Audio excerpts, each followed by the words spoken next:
उत्तर प्रदेश को बीमारू प्रदेश से उत्तम प्रदेश में बदलने वाली पार्टी को सपाइयों ने वोट दिया तो इसमें गलत क्या किया? केंद्रीय राज्य मंत्री जनरल बीके सिंह। अलीगढ़ के व्यापारी सम्मेलन में पहुंचे सांसद व केंद्रीय राज्य मंत्री जनरल बीके सिंह के द्वारा सबसे ज्यादा व्यापारियों के लिए काम करने वाली सरकार बीजेपी को बताया है। जनरल बीके सिंह का कहना है कि लंबे समय पहले व्यापारियों से सरेआम लूट होती थी, व्यापारियों से फिरौती मांगी जाती थी, लेकिन मौजूदा सरकार में व्यापारियों का मनोबल बढ़ाया जा रहा है, व्यापारियों को आगे लाया जा रहा है। 120 से ज्यादा देश भारत में निवेश करने को तैयार हैं, लेकिन पहले ऐसा नहीं होता था। पहले लोग भारत में निवेश करने नहीं आते थे, लेकिन अब सबसे ज्यादा निवेश भारत में किया जा रहा है। व्यापारी अगर कहीं सुरक्षित है तो भाजपा सरकार में सुरक्षित है। अब की बार 400 पार का नारा लगाते हुए जनरल बीके सिंह के द्वारा 2024 के चुनाव में व्यापारियों का सहयोग मांगा है। जनरल बीके सिंह का कहना है कि व्यापारियों का एक वोट बीजेपी को मजबूती दे सकता है। एक वोट के कारण 370 जैसी बड़ी धारा को हटाया गया है। हम चाहते हैं कि एक बार फिर व्यापारी भाजपा को समर्थन करें और 2024 के चुनाव में एक नया कीर्तिमान स्थापित करें। जनरल बीके सिंह के द्वारा समाजवादी पार्टी पर जमकर तंज कसे हैं। सबसे ज्यादा विधायकों को खरीद फरोख्त करने वाली पार्टी समाजवादी पार्टी है। भाजपा पर तो खरीदने के पैसे नहीं है। संभल के सांसद शफीकुर्रार रहमान वर्ग के निधन पर भाजपा सांसद व केंद्रीय मंत्री बीके सिंह के द्वारा शोक व्यक्त किया है। बीके सिंह का कहना है कि हम चाहते थे वह अपने 100 वर्ष पूरे करें, लेकिन ऐसा नहीं हो पाया। हमारी संवेदनाएं उनके साथ हैं। मेरा सिर्फ आपसे आग्रह है कि ऐसे नेताओं को बताइए, पहले इसके बारे में पढ़ लें, ठीक है, उसके बाद बात करें। कई बार जब हम अनभिज्ञ होते हैं चीज़ों से तो हम सही तथ्य नहीं बताते। ये तो उन्होंने कम कहा है। उनमें से एक नेता ने ये भी कहा है कि आप अगर 4 लोग जाओगे तो 3 को लात मार के बाहर निकाल देंगे। मैं उनको कहूँगा कि पहले सेनाओं के बारे में जान लें, स्कीम क्या है उसका पता कर लें।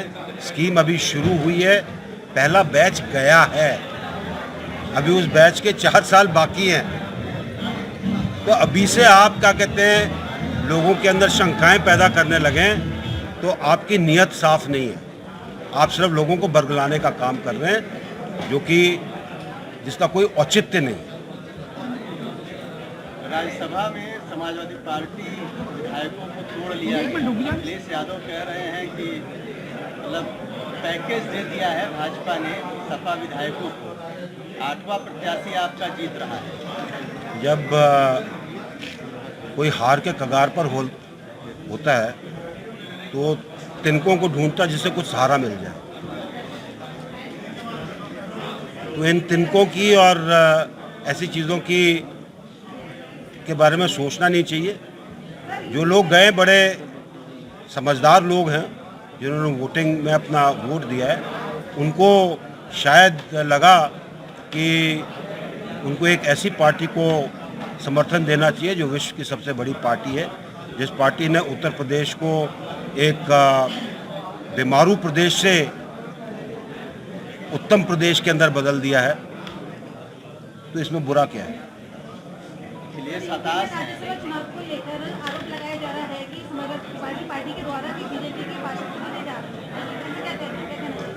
सबसे ज़्यादा खरीद फरोख्त तो समाजवादी पार्टी करती थी, सबसे ज़्यादा पैसा भी उनके पास है।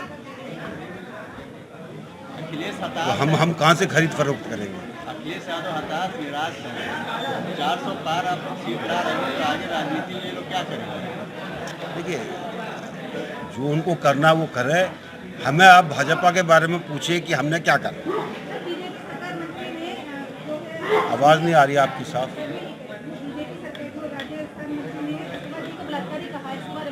किसको?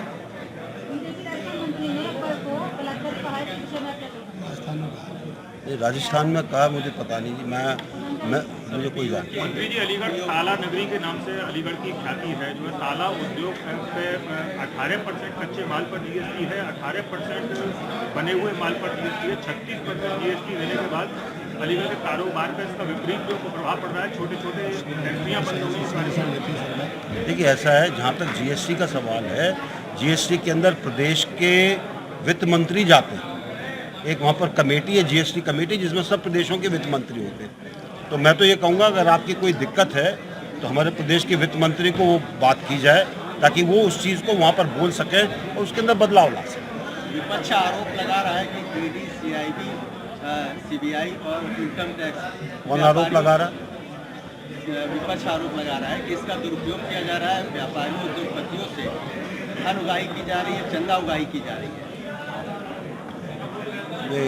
ये उनकी मनोवृत्ति होगी।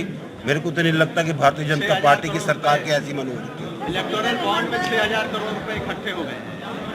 वो तो बॉन्ड लीगल थे ना, उसमें इलीगल क्या था?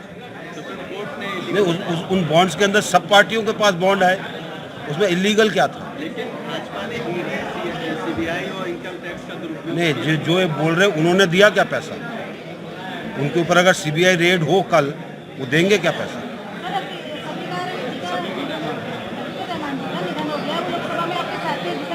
देखिए, बहुत वृद्ध थे, 92 साल की उम्र में हुआ। हम उनके लिए हमें शोक है। हम तो चाहते थे कि पूरी सेंचुरी कंप्लीट करें। मैं तो अपनी तरफ से संवेदनाएं दूंगा और मैं कुछ नहीं कह रहा। मंत्री जी, मॉल कल्चर जब से शुरू हुआ, ऑनलाइन लोगों ने जब से मंगाना शुरू किया, इस पर छोटे व्यापारियों पर इसका कहीं ना कहीं व्यापक प्रभाव पड़ा है। छोटी छोटी दुकानें बंद हो गई जब से लोगों ने ऑनलाइन प्रोडक्ट की ज़्यादा वरीयता देने लगे। और कहा यह भी जाता है कि भारतीय जनता पार्टी पूंजीपतियों की पार्टी है, बड़े बड़े उद्योगपतियों को लाभ पहुँचाने का उद्देश्य ऐसा करती है। भारतीय जनता पार्टी कुटीर उद्योगों को और सेल्फ हेल्प ग्रुप से जिस तरीके से चीज़ें बनती हैं उनको बढ़ावा देती है और कोशिश करती है कि सब लोग यही चीज़ें खरीदें। एक जनपद एक उत्पाद के रास्ते से बहुत प्रयत्न चल रहा है कि यहाँ पर चीज़ें खरीदी जाएं। बाकी आप अगर पूंजीपति आप बड़ी दुकान बनाना चाहते हैं, आप बनाते रहो, लोग बाग नहीं जाएंगे तो कोई आपको फायदा नहीं होगा। अमित शाह जी ने कहा है कि कांग्रेस से आने वाले कार्यकर्ताओं का भाजपा वाले सम्मान करें, लेकिन पहले से भाजपा वाले अपने आप से विक्षिप्त है, हमें तो परेशान करते हैं और लोगों को ऐसा है। हमें जबरदस्ती। मैंने ये बात कहीं सुनी नहीं। आप जब सुन लूँगा तो आपके बारे में बताऊँगा। मैंने नहीं सुनी ऐसी बात। मंत्री जी, आप जो है यहाँ व्यापारियों के सम्मेलन में आए, पॉलिथीन एक बड़ा मुद्दा है। पॉलिथीन से यहाँ पर जो है मुख्यमंत्री भी कहते हैं पॉलिथीन बैन होनी चाहिए। यहाँ के व्यापारियों के ऊपर उत्पीड़न मिलता है पॉलिथीन के नाम पर, लोग परेशान करते हैं, तो इन फैक्ट्रियों के ऊपर क्यों रोक नहीं लग पा रही है जहाँ इनका प्रयोग हो रहा है? जी देखिए, ये एनफोर्समेंट का काम है। अगर आप कहते हैं आपके शहर में पॉलिथीन नहीं होना चाहिए तो उसका विकल्प दो ना। अगर आप विकल्प नहीं दोगे तो लोग बाग क्या इस्तेमाल करें? और हर पॉलिथीन को बैन नहीं किया जाता। विदेशों में भी इनके जो 10 माइक्रोन से ऊपर वाला जो पॉलिथीन है जो रिसाइकिल हो सकता है उसको बैन नहीं किया जाता। जो उससे कम वाले हैं जिनको आप रिसाइकिल नहीं कर सकते उसके ऊपर बैन लगाना वाजिब है। तो उसका आज भी हो रहा है तकरीबन, उस पॉलिथीन का प्रोडक्शन आज भी हो रहा है, तो उस पर बैन नहीं लगता। जो रीयूजेबल है, रिसाइक्लेबल है, वो तो आप इस्तेमाल करते हो, उसमें क्या दिक्कत? देखिए सर, व्यापारियों का तो उत्पीड़न हो रहा है, उनकी रोड चालान